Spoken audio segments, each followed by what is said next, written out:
Now it's my pleasure to welcome back Dr. Roger McIntyre, CEO of Braxia Therapeutic. Roger, again, it's great to have you here. And I know especially following our excellent research panel, everyone watching is eager to learn more about Braxia. Thank you. It was great to have the panel discussion. I thoroughly enjoyed it. And, you know, it's really an opportunity for me just to really cascade down into some details as to Braxia Scientific, something I am personally and professionally very, very excited about. After almost 25 years of seeing over 100,000 people with depression and conducting over 150 studies in my career, I can say this is the way forward. What we are doing at Braxia, bringing together the implementation of ketamine and psychedelics, as well as research and development with a track record to support its high impact in near-term deliverables. Braxia is a name that's a portmanteau. It's really an integration of two words, integrating brain and people. In other words, the brain and ataraxia. Ataraxia meaning to achieve a certain kind of tranquility and equanimity, and that's what we're trying to do with our company. Treat the brain that's affected by depression and stress-related disorders, as well as treat people. And the mission that we have is, in fact, to really change the game, to offer innovation for those individuals who are affected by depression and related disorders, and to do it in the near term. In other words, the need is now and the opportunity is now, and Braxia is going to fulfill and meet that opportunity in the near term. With respect to our value proposition, our organization, led by myself, has over 700 peer-reviewed publications. In fact, I am the most influential depression researcher in the world, according to Expertscape. It's that type of bona fides that we strongly believe sets us up for success. This is the human capital of my team that will act upon ketamine and related derivatives and psychedelic-based research to provide near-term results of consequence, yes, to those affected, but also of consequence to investors in our organization, and also one of our key partners, that being large pharmaceutical companies. Our R&D occurs at the same time, simultaneous with our implementation of ketamine. We lead the world with respect to best practices. We've just recently published the first ever psychedelic guideline in the American Journal of Psychiatry, led by myself, involving representation from 5 continents. And this speaks to not only what we deliver, but our excellence and leadership in this space. For over 20 years, I've had partnerships with pharmaceutical companies in the US and Europe and Asia, maintain close relationships with business development and R&D. And it's those partnerships that allow me to always iterate and refine our objectives at Braxia. And our objectives are to deliver what's safe, proven effective, and legal now, and also, in fact, to identify derivatives of ketamine in psychedelics. So this is exactly aligned with the business development of large pharma. Now, I've been blessed and privileged in my career. I meet people who are affected by these terrible illnesses, and it really has become a calling for me to really try to address this imperative of depression, which has been so poorly treated. And I've had the fortune of having professional engagements all around the world with professorships and contacts throughout the US, Asia, and Europe that have really allowed me to leverage some of my intentions in ways that are not just academic, but also commercial, and also providing really care for people who are affected. I'm also chair of the Scientific Advisory Board for the DBSA, the Depression and Bipolar Support Alliance, the world's largest advocacy group for people with depression and bipolar. And this involvement is not only, in fact, a reflection of my priority that I have for patient outcomes, but also, in fact, has really provided another touch point of synergy with an important group, that is those people who are affected by these conditions. Braxia is the overarching name of our company. We have 3 different sections to our company. There is the scientific arm that is endeavoring to identify IP-capable new molecular or chemical entities, derivatives of ketamine, and psychedelic derivatives. We have our clinics. That's the second component, which are providing in very high volume right now at 4 clinics with an expansion plan primarily in the United States. This is the implementation. I always say that it's not R&D, it's R&D and I. We need research and development, which is Braxia Scientific, and the I is the implementation. And our group has the best practices in doing this, leading in guidelines. And finally, training. We want to train clinicians, train therapists in preparation for the psychedelic-assisted psychotherapy revolution that's happening. And we are providing those types of training as well as knowledge exchange with practitioners all around the world in the form of publications from our group in peer-reviewed journals, as well as in continuing educational endeavors.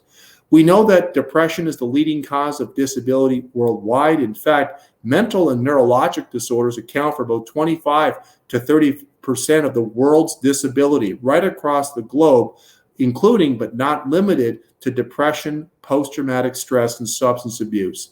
The first antidepressant was revealed to the public in 1955, and despite that very long duration of time that we've had conventional treatments, the great majority of people with depression and related conditions are not achieving full remission or recovery, meaning getting their lives back, getting back to work, getting back to school, spending time with their families, getting on with things that they want to do.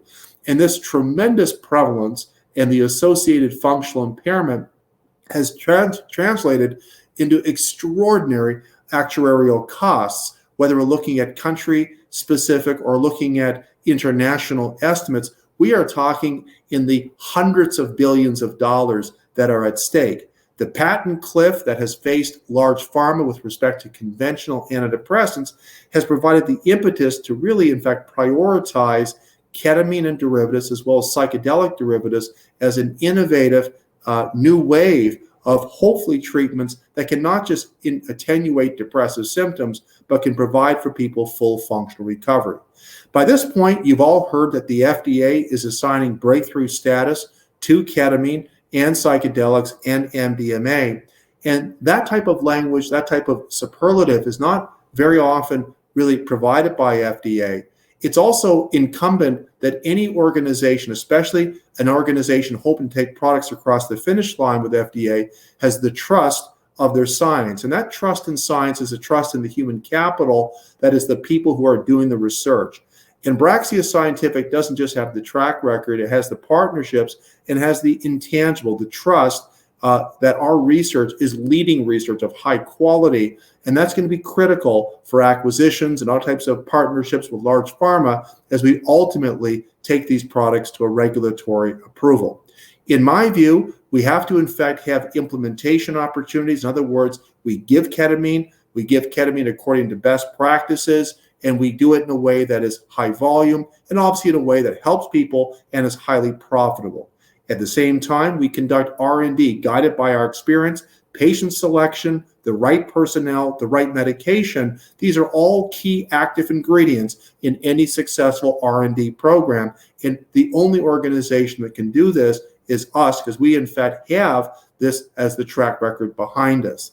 The advantages I see it really as a company is I've always believed that when it comes to really developing products in this space, we in fact need to have an integrated system. And by creating both the clinics, which can provide ketamine, we are also providing an opportunity for careful patient selection for enrollment in clinical trials evaluating ketamine derivatives and other psychedelic products. And for those maybe less familiar, the critical aspect of this is most clinical research in psychiatry ends up with a negative finding. In other words, placebo just as good as the drug. And 9 times out of 10, this is a function of suboptimal quality of research implementation. And this is why large pharma has partnered with me for many, many years with products that are already FDA approved, and certainly partnering with me in extensive discussions as to how we can in fact move the needle for ketamine derivatives as well as psychedelic derivatives. No doubt about it that large pharma is aware of more classic psychedelics and what's happening. They're also aware that their near-term focus is to find derivatives of ketamine, and we're working with them in this way that is in fact collaborating, working with them in discussions and trying to refine our therapeutic research priorities, and that's exactly what we're doing. So we give the ketamine at our centers. We're expanding in a very big way in the United States. That's our intention. We're conducting R&D with respect to the psychedelics. At the same time, we are also conducting research and education of practitioners. As I said earlier, this is a critical part of the implementation. Now, we are not a large pharmaceutical company. We don't intend to be one. In this space, that is a thing of the past. The failure rate's too high, and the duration is too long. We, in fact, take what's called a proof of mechanism approach, a POM approach. In other words, in collaboration with large pharma and in discussion, we plan to test out ketamine derivatives and psychedelics, demonstrating proof of mechanism that they actually affect the brain, attenuate depression. And when we can establish that, which is a 1 to 2 year runway, those products, in fact, will then be passed off to larger pharma. Recognition by government of the highest level of the quality and excellence of what we're doing at Braxia is substantiated by a recent announcement by the Government of Canada, the research arm, to award Braxia's clinic, CRTC, a federal grant to study ketamine in adults with bipolar depression. This is the first time the federal government of Canada has ever sponsored such a study in Canada, reflecting again the quality and the track record of our center. The growth strategy is ambitious. We have 4 clinics currently. We are expanding to 5 to 7 additional clinics before the calendar year end in 2021. It is our intention to fully max out our aim of up to 50 clinics over the next 2 to 3 years across America. The original clinic was the CRTCE. This is the most published clinic with respect to research in ketamine and psychedelics in the world.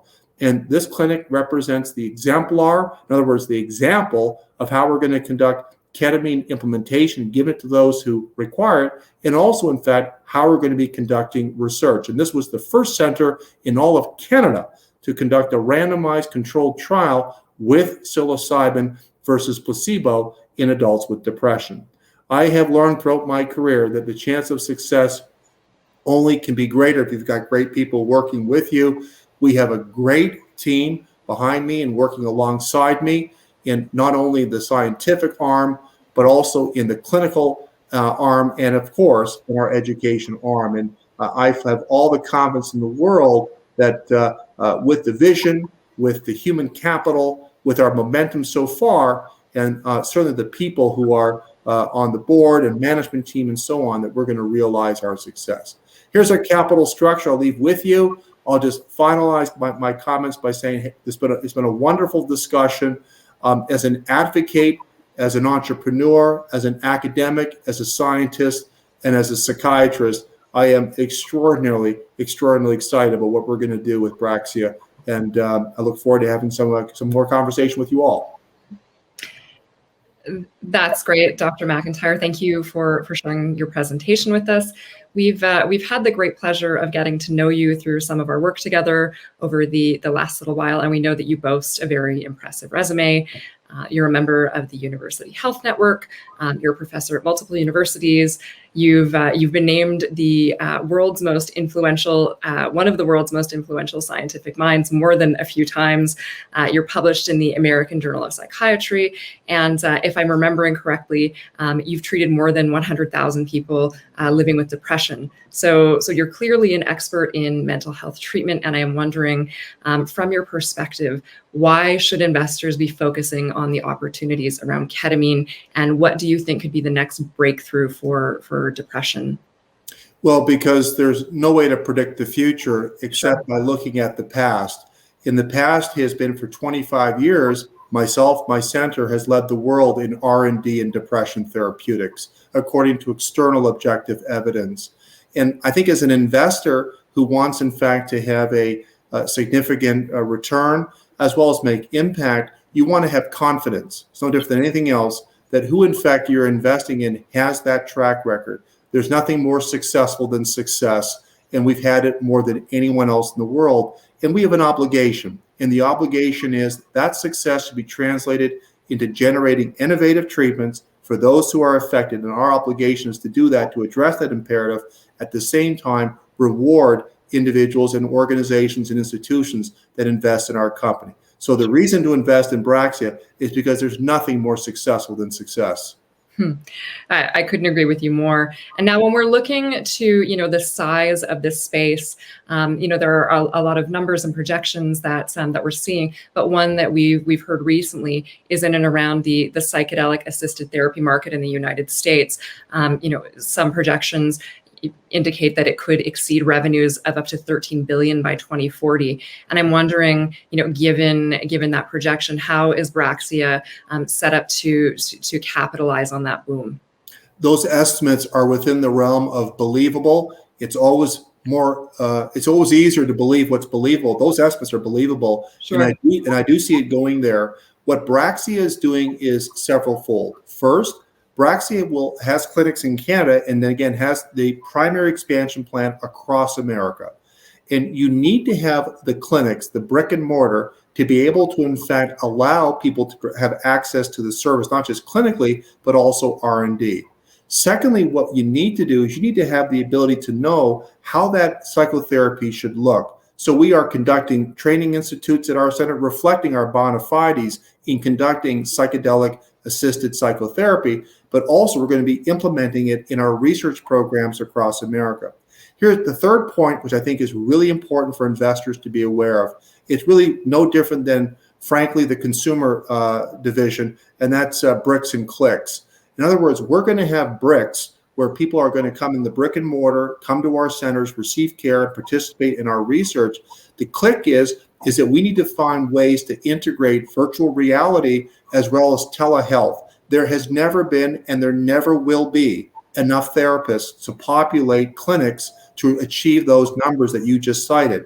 The Sure. only way that will happen, and the way we're going to make it happen, is by integrating the digital. This is the third human revolution. This is the digital revolution, and the clicks will be important here, not just with virtual reality and using that as a way to augment psychedelics, but also having virtual telehealth psychotherapy, something which has been shown to be well received by people as well as highly effective. So we're going to take that to scale, because the key issue is we know these are innovative pathways. They have to be developed by the right people, but you have to have a view to scale. And by taking the clicks along with the bricks approach, that's in fact how we're going to study it. And we're the only organization that's doing it that way.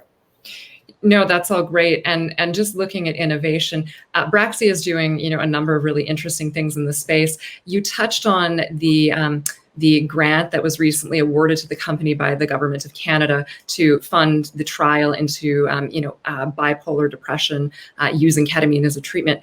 It's when the company released news on that trial, it was something that caught my eye because it's the first study of its kind that I've seen. I'm wondering what that trial means not only for Braxia, but for the psychedelic space at large. Well, it's the first time I've ever heard of a company's clinics, in fact, being awarded a grant by the federal government of a nation to conduct research for the psychedelic. This is a new thing altogether. Secondly, I think what it does is it really highlights, and I think it makes very clear, the reputation of Braxia's clinics within the minds of, obviously in this case, a federal agency. Thirdly, bipolar disorder is a common mood disorder. In fact, it is the disorder with the highest rate of suicide of all mental disorders. And our aim is not only to give people their lives back, our aim is to keep people alive. In other words, we believe that ketamine and psychedelics will give people their life back at home and outside the home, but will keep them alive. And we want to reduce suicide. And we believe that ketamine and psychedelics could reduce suicide as an additional offering in addition to reducing depressive symptoms. So I think that the public health impact of a successful ketamine trial, in this case in bipolar disorder, doesn't just hold promise, it holds tremendous promise for people who've been affected by that lifelong and chronic disease, and a disease so associated with disability and suicide. We're very excited about it for the people affected. We're really obviously excited about what that means in terms of how Braxia is perceived in the minds of the federal government. And I think that's exactly the type of quality that we are, in fact, bringing forward. I think really differentiates us, quite frankly. No, 100%. So you've been bringing up some points about Braxia's competitive edge, and some points that will really entice investors into taking a closer look at the company. And you've discussed Braxia's research initiatives and development of new chemical entities. I'm wondering, what is, in your view, the most enticing to investors? Is it research and development, or is it implementation, or are they both equally enticing? I think it's a great question. I think both would be enticing. Depression has been and will continue to be the most common mental disorder affecting humanity, most common cause of disability. Right. Currently across America, there does not exist a cross-national depression network of clinics. And so that itself is going to be extremely valuable. Moreover, it's not just about having brick and mortar. You have to have the human capital to safely and appropriately deliver psychedelic treatment. And I think from an investor's perspective, you'd want to invest in clinics that are doing this right. And if the future is projected to be somewhat accurate, that is, psychedelics are our future, you can't just give these at any clinic on Main Street. These Right. have to be given in appropriate clinics. And so I think the clinics do matter. I also think, however, the R&D is important insofar as this is the future, this is innovation, this is huge commercial opportunity. But I would just say that when one invests in the R&D, there's two types of R&D. R&D that's new to the area with no track record, and R&D that has extensive track record and leads the world in a depression footprint. My instinct and my brain is telling me that I would probably invest in the latter because they're more likely to take this across the finish line. It's no different, as I always say, than developing a COVID vaccine. Would you have more confidence in taking a COVID vaccine from a company that was originated just recently, or one that's been around for decades leading the world in vaccine development? The whole world has an opinion on quality when it comes to drug discovery and development, and it's no different to the psychedelic space. And that's why I think we have a unique competitive advantage. Perfect and timely analogy for certain. Roger, this has been really great. Thank you for all of your time that you've spent with us at the summit today, and really great insights on the company and the path forward for the space and Braxia's place in it. Thank you. It's been a pleasure. Thanks for having me.